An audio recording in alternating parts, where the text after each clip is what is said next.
الحمدللہ رب العالمین والصلاة والسلام علی اشرف الانبیاء والمرسلین محمد وعلی آلہ واصحابہ ومن اہتدی بہدیہ ودعا بدعوتہ واستنى بسنتہ الی یوم الدین۔ اشہد ان لا الہ الا اللہ وحدہ لا شریک لہ اشہد ان محمدا عبدہ ورسولہ وبعد۔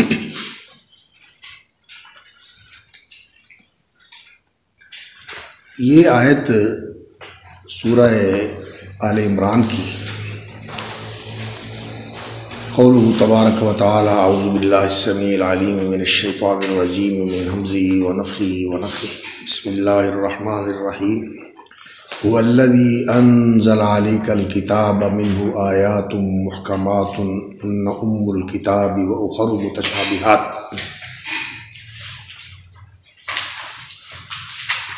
انزل علیک الکتاب منہ آیات محکمات ہن ام الکتاب واخر متشابہات فأما الذين في قلوبهم زيغ فيتبعون ما تشابه منه ابتغاء الفتنة وابتغاء تأويله وما يعلم تأويله إلا الله والراسخون في العلم يقولون آمنا به كل من عند ربنا وما يذكر إلا أولو الألباب۔ تو قرآن مجید کے اندر دونوں طرح کی آیات ہیں، اور پچھلی گفتگو سے آپ سمجھ چکے ہیں کہ سورت کا یہ حصہ جو ہے ابتدائی، یہ ان نجران کی عیسائی وفد کی آمد کے اوپر نازل ہوا تھا، اور یہ ان سے خطاب ہے، اور وہ رسول اکرم صلی اللہ علیہ وسلم سے مکالمہ، مناظرہ اور بات چیت کرنے کے لیے آئے تھے، مذہبی حوالے سے بات چیت کرنے کے لیے آئے تھے۔ تو وہ اپنا عقیدہ جو انہوں نے قائم کیا ہوا تھا، اور پھر اس عقیدے کے اس بات کے لیے جو چیزیں وہ اپنی گفتگو میں ذکر کرتے تھے، اس کی پوری تفصیل جزیات کے ساتھ وہ تو ہمارے سامنے نہیں ہے کہ انہوں نے رسول اکرم صلی اللہ علیہ وسلم کے ساتھ کس طرح بات چیت کی، آپ صلی اللہ علیہ وسلم نے ان سے کیا کہا، انہوں نے کیا کہا، یہ ساری تفصیل جو ہے جزیات کے ساتھ، جیسے کسی مجلس کی روح داد جو ہے وہ بیان کی جاتی ہے، یہ آثار میں بھی نہیں ہے، سیرت کی کتابوں میں بھی نہیں ہے۔ صرف یہی ہے کہ وہ آئے مناظرہ کرنے کے لیے، اور پھر رسول اکرم صلی اللہ علیہ وسلم کے ساتھ ان کی گفتگو ہوئی، اور اس موقع پر یہ آیات نازل ہوئی۔ لیکن جو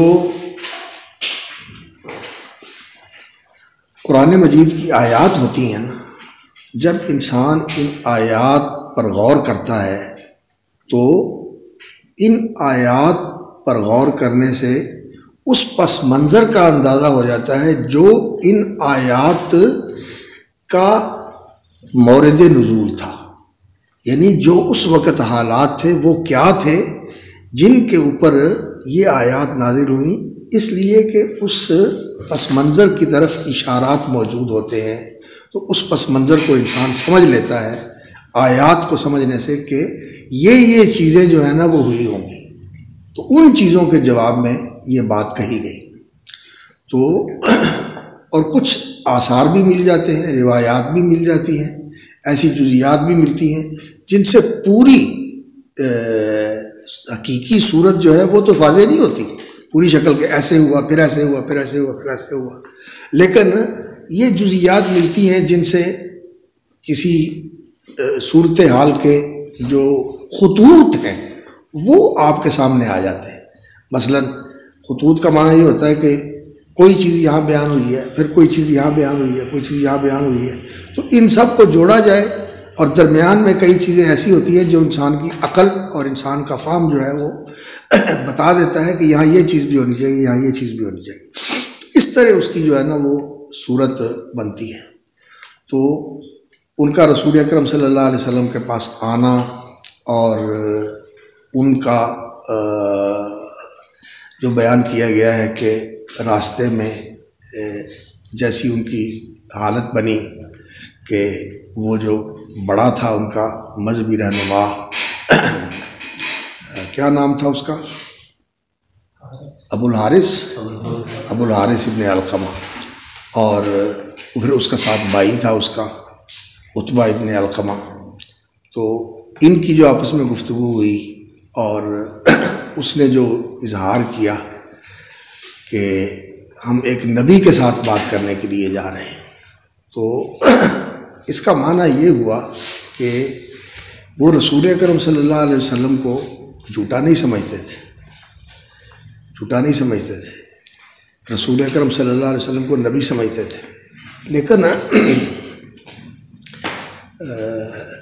پھر جو ان کا مذہب تھا، جس مذہب کے اوپر وہ اعتقاد رکھتے تھے، اس کے اندر تثلیث جو ہے وہ بنیادی عقیدہ ہے، اور تثلیث جو ہے وہ یہ ہوتی ہے کہ ایک طرف تو وہ اللہ الاب اس کا عقیدہ رکھتے تھے، اور دوسری طرف یسوع الابن کا عقیدہ رکھتے تھے، اور تیسری طرف روح القدس کا عقیدہ رکھتے تھے، اور وہ کہتے تھے کہ خدا جو ہے وہ ان تینوں کے مجموعے کا نام ہے، یہ تینوں اس کے مظاہر ہیں، وہ اب ہے اور تخلیق کے لیے، اور ہمارے سامنے وہ ابن ہے مسیح علیہ الصلوۃ والسلام کے روپ میں، اور اس کائنات کی تدبیر کرنے کے لیے وہ روح القدس ہے، اور یہ تینوں ایک ہی ہیں، اور ایک جو ہے وہ تین طرح کے مظاہر کے ساتھ رونما ہے، اب پوری کائنات کو وجود میں لانے والا، اور یہ بندوں کے لیے، ان کی ہدایت کے لیے اور ان کی رہنمائی کے لیے اور ان پر اس کی شفقت کے اظہار کے لیے وہ ابن کے روپ میں ظاہر ہوا ہے، اور جو کائنات کی تدبیر کر رہا ہے وہ روح القدس کے روپ میں تدبیر کر رہا ہے، تو یہ اس کے مختلف مظاہر ہیں، اور یہ تینوں ایک ہی ہیں۔ ان اللہ ثالث ثلاثہ، اللہ تعالیٰ تین کا تیسرا ہے، جیسا کہ اللہ تعالیٰ نے قرآن مجید میں بیان فرمایا، تو یہ تثلیث کا عقیدہ ان کا مرکزی عقیدہ تھا، اور اس کے اندر ابنیت اور جزئیت کہ وہ اللہ رب العزت کا حصہ ہے، یہ چیز آتی ہے۔ تو رسول اکرم صلی اللہ علیہ وسلم کے ساتھ بات کرتے ہوئے انہوں نے اپنے اس عقیدے کو پیش کیا کہ یہ ہمارا عقیدہ کوئی غلط عقیدہ نہیں ہے، اور یہ کوئی توحید کے خلاف عقیدہ نہیں ہے، بلکہ یہ ایسا عقیدہ ہے، شرک، یہودی بھی اپنے آپ کو مشرک نہیں مانتے، وہ بھی اپنے آپ کو یہی کہتے ہیں کہ ہم توحید کے ماننے والے ہیں، اللہ کی توحید کو مانتے ہیں ہم، اور عیسائی بھی کہتے ہیں کہ ہم اللہ کی توحید کو مانتے ہیں، اللہ تعالیٰ احد ہے اور اس کی وحدانیت کو ہم تسلیم کرتے ہیں، اور جو عرب کے مشرک تھے وہ بھی اللہ کی توحید کو مانتے تھے، ابھی کیا کہتے تھے، لبیک اللہم لبیک لا شریک لک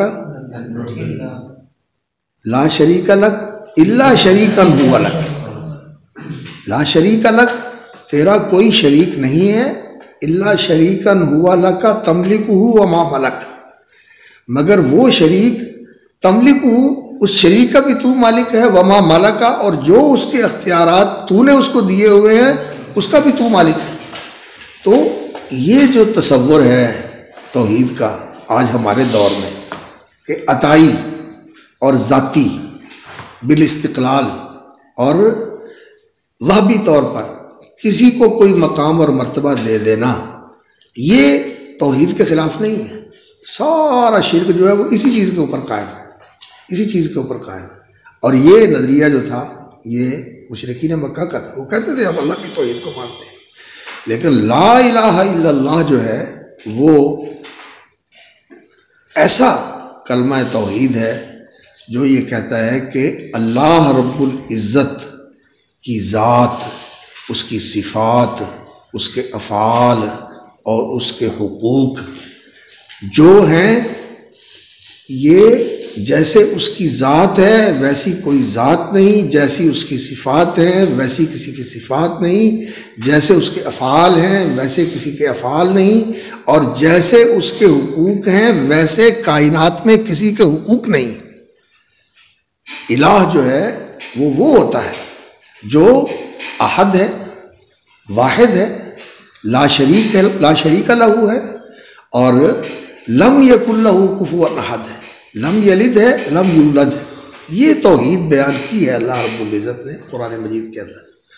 تو وہ رسول اکرم صلی اللہ علیہ وسلم کے ساتھ بات کرنے کے لیے آئے تھے، تو اپنے مذہب کا دفاع بھی کر رہے تھے، اور یہ بھی سمجھتے تھے، جیسے یہودی بھی یہ سمجھتے تھے کہ یہ عربوں کے رسول ہیں، یہ عربوں کے رسول ہیں، ہمارے رسول نہیں ہیں۔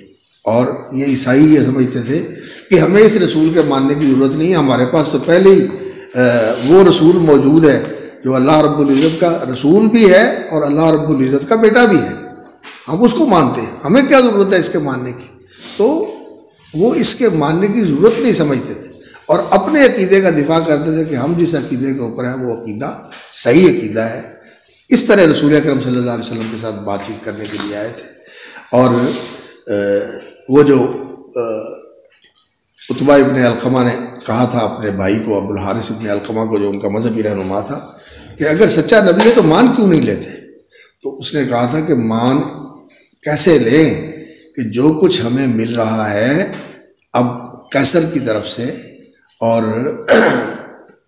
اس مذہب کی جو پیشوائی اور اس کی پاپائیت اس عرب کے علاقے کے اندر، یمن کے اندر، نجران کے علاقے میں جو ہمیں ملی ہوئی ہے، اور اس کی وجہ سے جو ہمیں اعزازات اور مناصب اور رعایتیں اور نوازشات مل رہی ہیں، یہ ساری ختم ہو جائیں گی، یہ ساری ختم ہو جائیں گی، پھر تو ہم ان کے پیچھے ہو جائیں گے، ادھر سے رشتہ کٹ جائے گا۔ اور یہ اس وقت مسلمانوں کے اوپر جو حالات تھے وہ کوئی اتنے آسودگی اور کشادگی والے نہیں تھے، تنگی اور پریشانی والے حالات تھے، جنگ ہے اور تنگ دستی ہے اور بالکل بے خانمان لوگ ہیں، تو اس لیے کوئی کشش نہیں تھی ظاہری اسلام کے اندر داخل ہونے کے لیے۔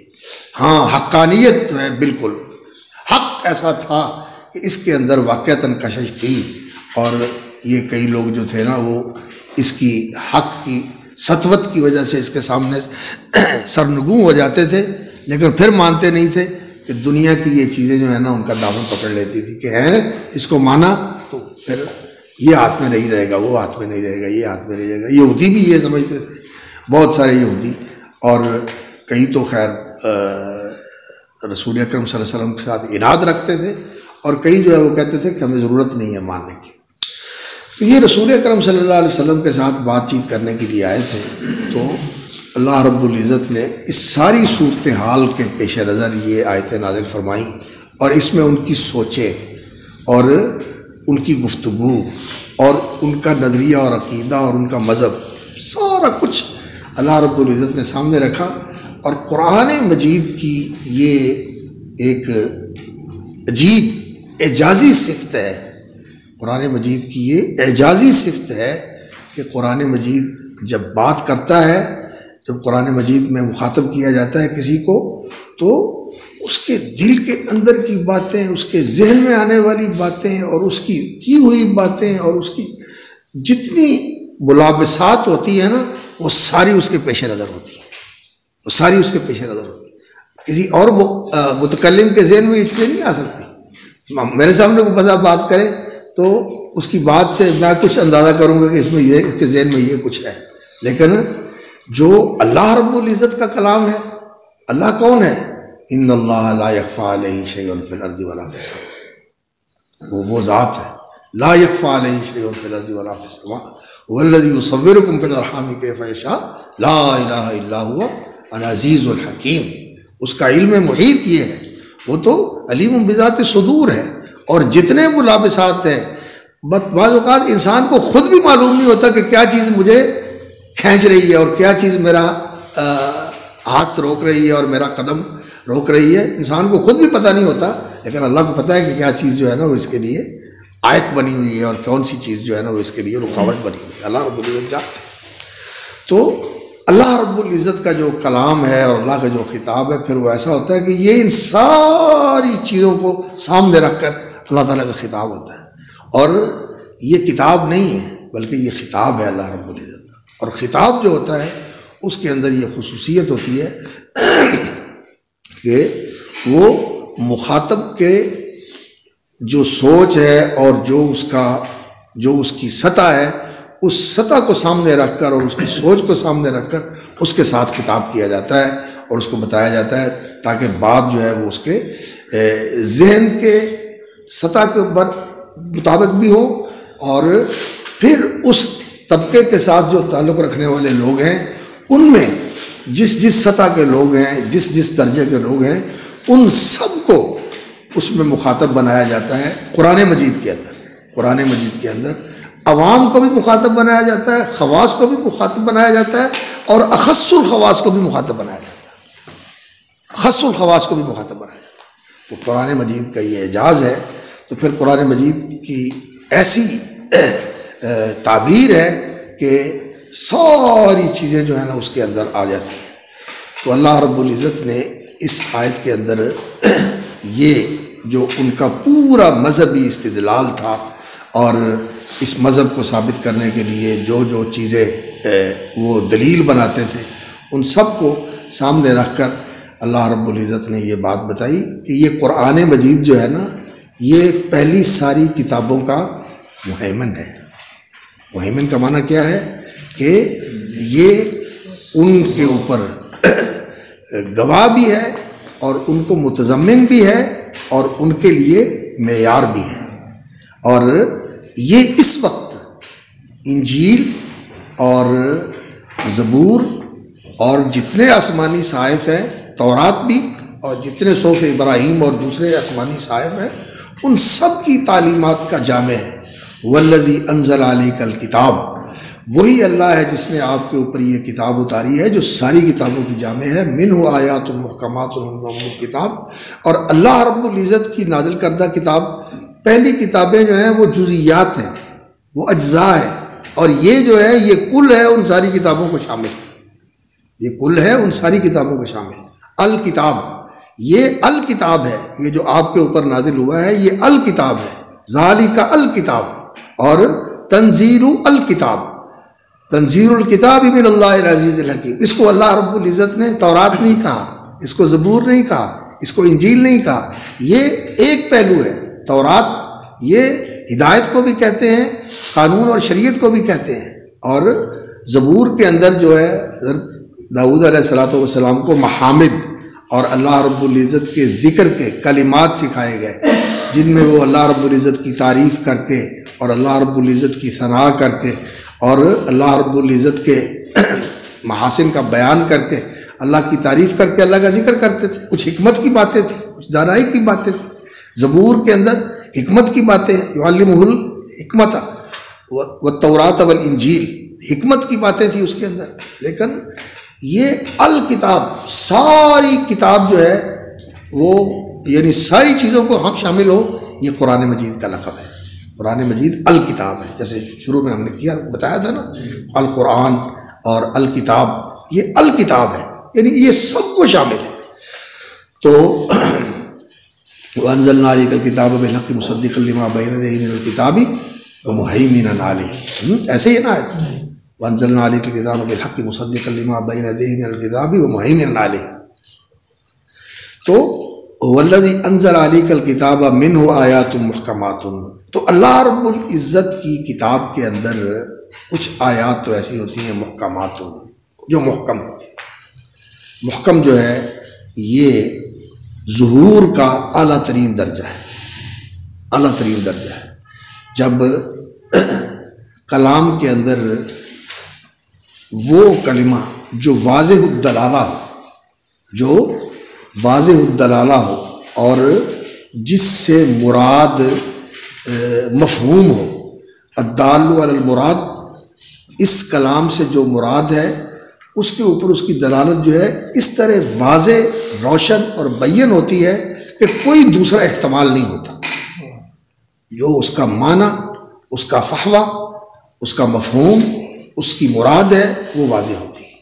تو کلام کے اندر یعنی جو معنی ہے، جو اس کا مفہوم ہے، جو اس کا فحوہ ہے یا جو اس کی مراد ہے وہ بالکل واضح ہو، تو اس کا اعلیٰ ترین درجہ جو ہے وہ ہوتا ہے المحکم۔ علماء نے اصول فقہ کے اندر بیان کیا ہے، دلالت، مراد کے اوپر دلالت کے لحاظ سے کلام کا پہلا درجہ کیا ہوتا ہے؟ الظاہر، ظاہر ہوتا ہے، یعنی اس سے یہ بات ظاہر ہو رہی ہے، واضح ہو رہی ہے، روشن ہو رہی ہے۔ اس سے اوپر کیا ہوتا ہے؟ خفی، وہ تو اس کے مقابل ہوا۔ اس سے اوپر کیا ہوتا ہے؟ ظاہر کے اوپر کیا ہوتا ہے؟ نص۔ نص کیا ہوتی ہے؟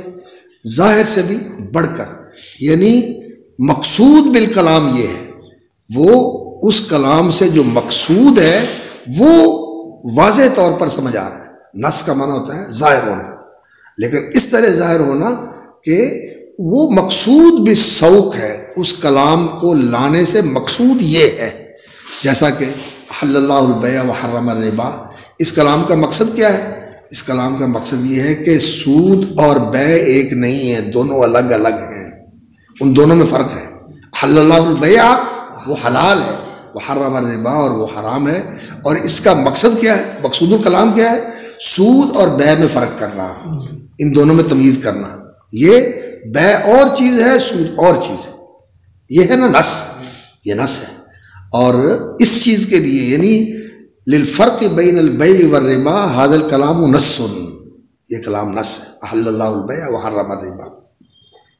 اور اس کے اوپر کیا ہوتا ہے؟ متشابہ، وہ تو محکم کی ضد ہے، محکم ظاہر نص محکم مجمل نہیں، ظاہر ہے اس کے اوپر نص ہے، اور اس کے اوپر پھر ہوتا ہے مبین اور مفسر، پھر وہ ہوتا ہے مبین اور مفسر۔ الظاہر، نص، المبین والمفسر، یعنی وہ کلام جو اپنے مقصود کے اوپر کسی قسم کا کوئی خفا تھا اور کسی قسم کا کوئی اشکال تھا، تو اس اشکال کو بھی دور کر دیا گیا، اس اشکال کو بھی دور کر دیا گیا۔ الظاہر، النص، المبین یا المفسر، یہ دونوں ایک ہی ہیں، کوئی مبین بھی کہہ دیتے ہیں، کوئی مفسر بھی کہہ دیتے ہیں۔ احناف جو ہیں ان کے ہاں مفسر کا لفظ استعمال ہوتا ہے، شافعیہ کے ہاں مبین کا لفظ استعمال ہوتا ہے۔ اور مبین کے اوپر پھر ظہور کے اعتبار سے جو اعلیٰ ترین درجہ ہے وہ محکم کا ہے، وہ ہے محکم۔ محکم کون سا ہے؟ محکم وہ ہے جس کے اندر نہ کوئی دوسرا احتمال ہے، نہ کوئی اس پہ اشکال ہے، اور نہ کوئی اس میں الجھاؤ ہے، نہ کوئی اس کے اندر ابہام ہے، اور وہ قائم ہے، یعنی بدل بھی نہیں سکتا، وہ نسخ کے قابل بھی نہیں، اس میں نسخ کا بھی احتمال نہیں، ایسی چیز ہے جو نسخ بھی نہیں، منسوخ بھی نہیں ہوتی۔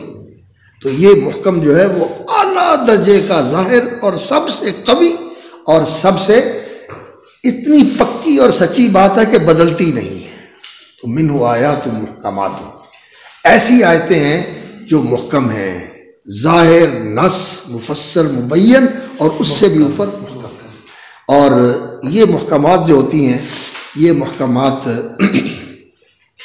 والذی انزل علیک الکتاب منہ آیات محکمات ہن ام الکتاب، یہ اس کتاب کی اصل ہے، اصل ہے، یعنی یہ کتاب کی اصول ہیں۔ ام اور اصل یہ ایک ہی معنی رکھتے ہیں۔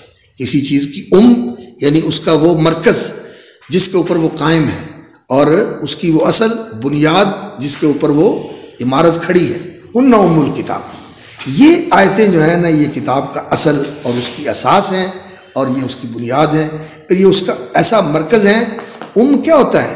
وہ ہوتا ہے جس کی طرف رجوع کیا جائے، یعنی دوسری چیز جو ہے ادھر ادھر سے ہو کے ادھر آئے، جیسے ہوتے ہیں نا، سورج ہے، یہ ہے، اور شعائیں روشنی اس سے نکل رہی ہیں، اور اس کا تعلق ان کے ساتھ ہے. روشنی کا تعلق، شعاؤں کا تعلق، حرارت کا تعلق سورج کے ساتھ. تو اسی طرح کوئی چیز جو ہے وہ مرکزہ ہوتا ہے کسی چیز کا، جیسے ایٹم ہے، ایٹم کے اندر مرکزہ ہوتا ہے، وہ اس کا ہے جس کو نیوکلس کہتے ہیں. تو باقی ساری چیزیں اس کے گرد گھومتی ہیں. جو اس کے دوسرے عناصر ہوتے ہیں، جو اس کے دوسرے اجزاء ہوتے ہیں ایٹم کے، نیوٹران ہوتا ہے، الیکٹران ہوتا ہے، پروٹران ہوتا ہے، وہ سارے اس کے گرد گھومتے ہیں. وہ اس کے ساتھ کھڑے ہوئے ہیں، اس کے ساتھ کھڑے ہوئے ہیں، سارے اس کے گرد گھوم رہے ہیں. جیسے یہ ساری چیزیں جو ہیں، یہ جو نظام شمسی ہے، اس کے جتنے سیارگان ہیں اور اس کے سیاروں کے جتنے چاند ہیں، وہ سارے سورج کے گرد گھوم رہے ہیں. سورج کے ساتھ ان کا تعلق، سورج کے ساتھ گھوم رہے ہیں. تو ام الکتاب، یہ آیتیں ہیں کتاب کے لیے. ہن ام الکتاب واخر متشابہات، اور کچھ دوسری اور کچھ اخر دوسری.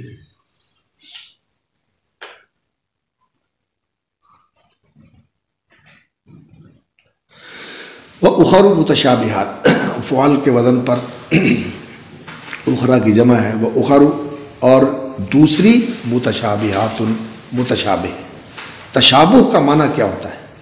تشابہ کا معنی ہوتا ہے شبیہ، شباہت سے نکلا ہے، ایک دوسرے کے ساتھ ملتا جلتا ہونا. اور جب ملتی جلتی چیزیں ہوں تو ان کو پہچاننے میں مشکل ہوتی ہے، ابہام ہو جاتا ہے، اختلاط ہو جاتا ہے کہ یہ ایک ہی جیسے ہیں، فرق کوئی نظر نہیں آ رہا. تو تشابہ جو ہے یہ اشباہ کے اندر ہوتا ہے، ایک دوسرے سے ملتی جلتی چیزیں.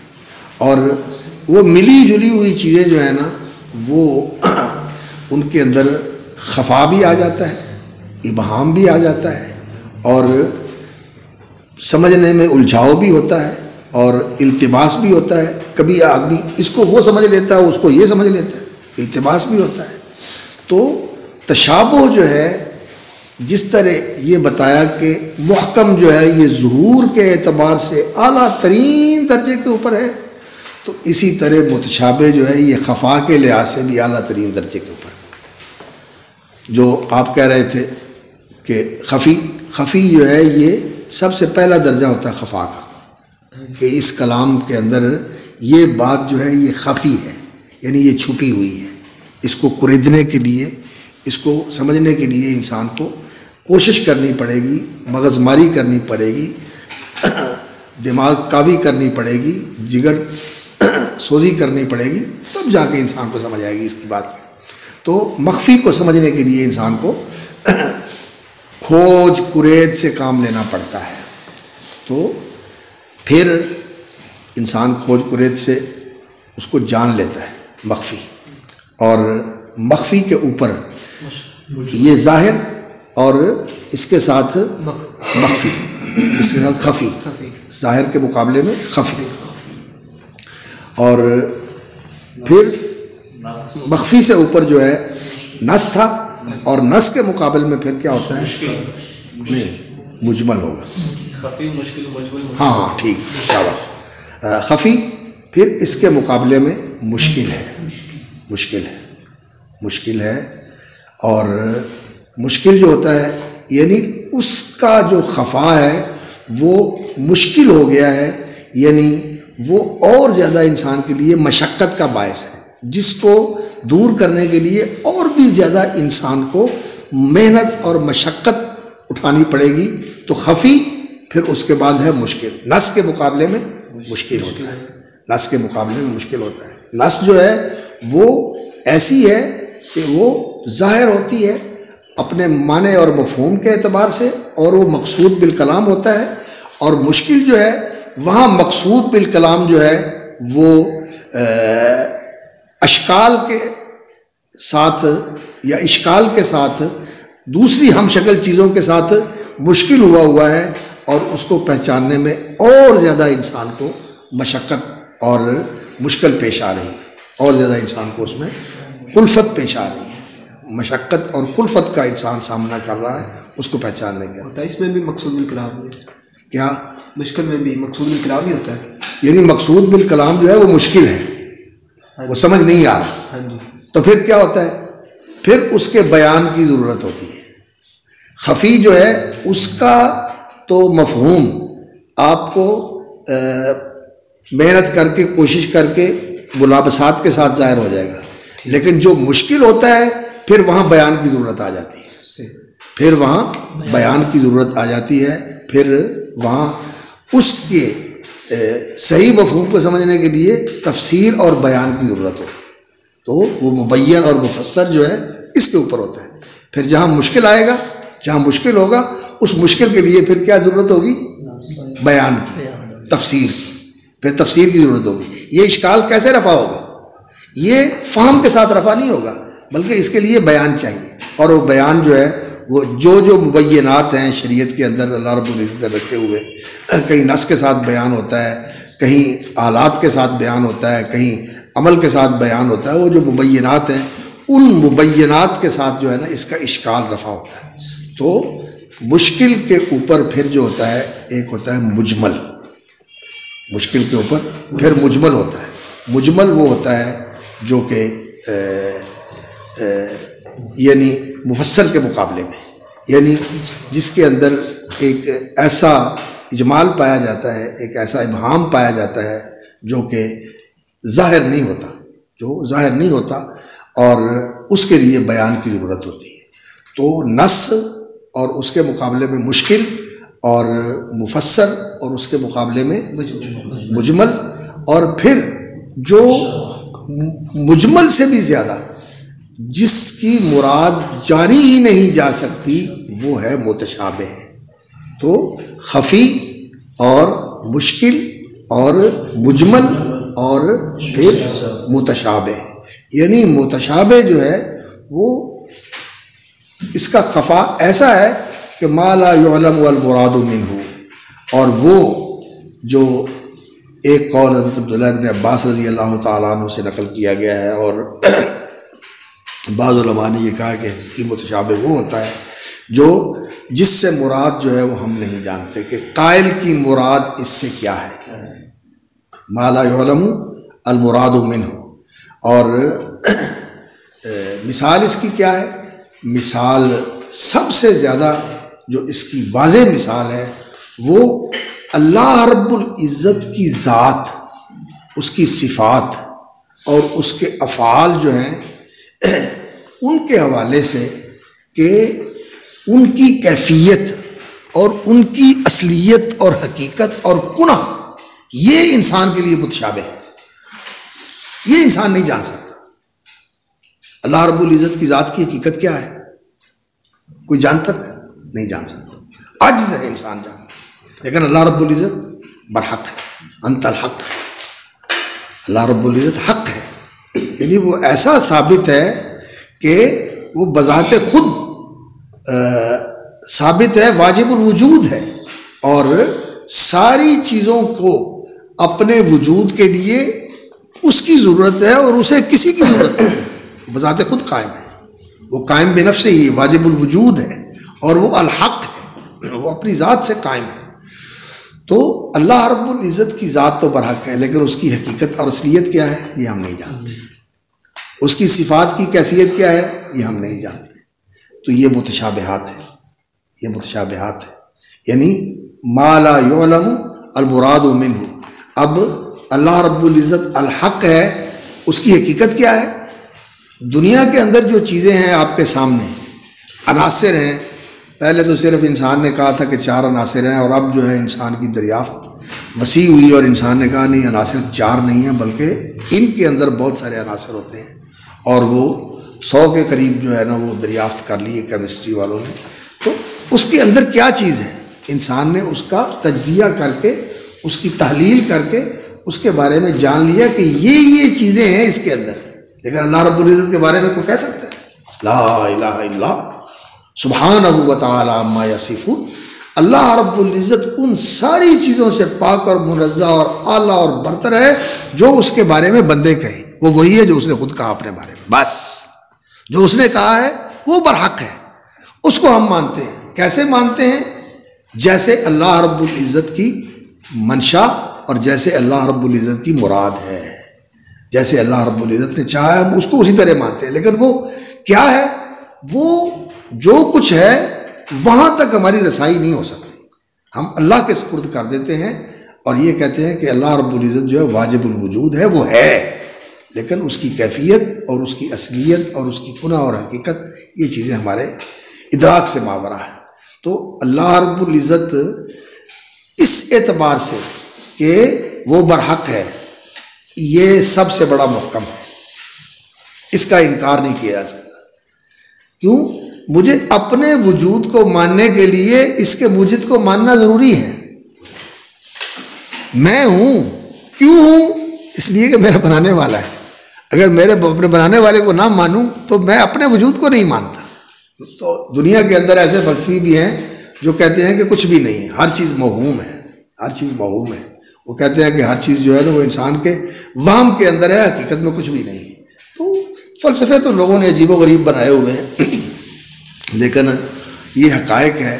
اور اس مکتب فکر کو فلاسفہ نے رد کیا ہے اور اس کی بڑا ابطال کیا ہے، اور وہ کہتے ہیں کہ حقائق الاشیاء ثابتۃ. فلسفے کے اندر یہ موضوع جو ہے وہ پہلے پڑھایا جاتا ہے کہ اشیاء کی حقیقت جو ہے یہ موجود ہے، برحق ہے. جب تک کسی چیز کو موجود ہی نہیں مانا جائے گا تو پھر آگے آپ کیسے بڑھیں گے؟ پہلے تو جو ہے نا کسی چیز کو ثابت کرنا ہوتا ہے کہ یہ چیز ہے. تو یہ جو کہتے ہیں کہ کچھ بھی نہیں ہے، سب وہم ہی وہم ہے، یہ لوگ جو ہے نا بالکل نادانی والی بات کرتے ہیں، اس کی کوئی حقیقت نہیں. تو اللہ رب العزت ہے، اللہ رب العزت ہے اور وہ بنانے والا ہے سب کا. اور لیکن اس کا وجود جو ہے یہ تو محکم ہے، اس کی ذات جو ہے اس کا انسان کو وجدان بھی ہے اور اس کا عرفان بھی ہے اور اس کا یقین اور ایقان بھی ہے انسان کو کہ اللہ رب العزت ہے. لیکن اس کی کنہ اور حقیقت کیا ہے یہ انسان نہیں جانتا، یہ نہیں جانتا. تو اللہ رب العزت کا وجود اور اس کی ہستی اور اس کی ذات یہ تو محکم ہے، لیکن اس کی کنہ اور اس کی اصلیت یہ متشابہ ہے، یہ نہیں ہم جان پاتے، یہ نہیں ہم جان پاتے. تو اللہ رب العزت کی صفات جو ہیں، اللہ رب العزت کا کلام، اللہ رب العزت کا سمع، اللہ رب العزت کا بصر، اللہ رب العزت کا علم، اور اللہ رب العزت کی مشیت، اللہ رب العزت کا ارادہ، یہ چیزیں جو اللہ رب العزت نے اپنے لیے ثابت کی ہیں، فعال لما یرید اور علی ما یشاء قدیر اور علیم حکیم اور سمیع بصیر، اللہ رب العزت نے جو اپنی صفات بیان کی ہیں، ان صفات کا ایک تو ہے وہ مفہوم جو لغت سے سمجھ میں آتا ہے، لغت سے سمجھ میں آتا ہے، اور جو معنی ہماری سمجھ میں آتا ہے. ایک اس کی کیفیت وہ ہے جو مخلوقات کے ساتھ جڑی ہوئی ہے. اب ہمارا سمع جو ہے وہ کان کے ساتھ ہے، لیکن یہ موبائل ہے، اس کا سمع بھی ہے یا نہیں؟ یہ سن رہا ہے، ایسے سن رہا ہے جیسے میں سنتا ہوں، یہ بھی سن رہا ہے، میرا کان بھی سنتا ہے، اور دیوار بھی سن رہی ہے، دیوار بھی سنتی ہے. لوگ کہتے ہیں ہوشیار، دیوار کے بھی کان ہوتے ہیں، دیوار بھی سنتی ہے، دیوار بھی سنتی ہے. اور ہماری آواز جو ہے واقعتاً یہ کوئی ایسی بات نہیں ہے جو افسانہ ہو، اب حقیقت ہے کہ اس فضا کے اندر ہماری آواز محفوظ ہے، ہماری آواز اس فضا کے اندر محفوظ ہے. ہمارے پاس وہ وسائل نہیں ہیں کہ ہم ان آوازوں کو الگ کر سکیں، ہمارے پاس وسائل نہیں ہیں. لیکن جس نے یہاں یہ سینسر لگائے ہوئے ہیں وہ ایک دن ان ساری آوازوں کو بھی سامنے لے آئے گا، پوری زندگی کی انسان کی باتیں انسان کے سامنے آ جائیں. تو نے یہ بولا ہے، تو نے یہ بولا ہے. یہ ریکارڈ جو ہے یہ آج آپ نکال کے دیکھ سکتے ہیں کہ سبق میں کیا باتیں ہوئی. کیمرے لگے ہوئے ہیں، تصویر بنا لیتے ہیں اور ریکارڈ کر لیتے ہیں، ان کو دوبارہ دیکھا جا سکتا ہے. اللہ رب العزت نے بھی پورا بندوبست کیا ہوا ہے، ہر چیز کی تصویر بھی بن رہی ہے اور ہر چیز کی ریکارڈ بھی کیا جا رہا ہے. اس کو انسان کے سامنے ہوگا، وَوَجَدُوا مَا عَمِلُوا حَاضِرًا، سب کچھ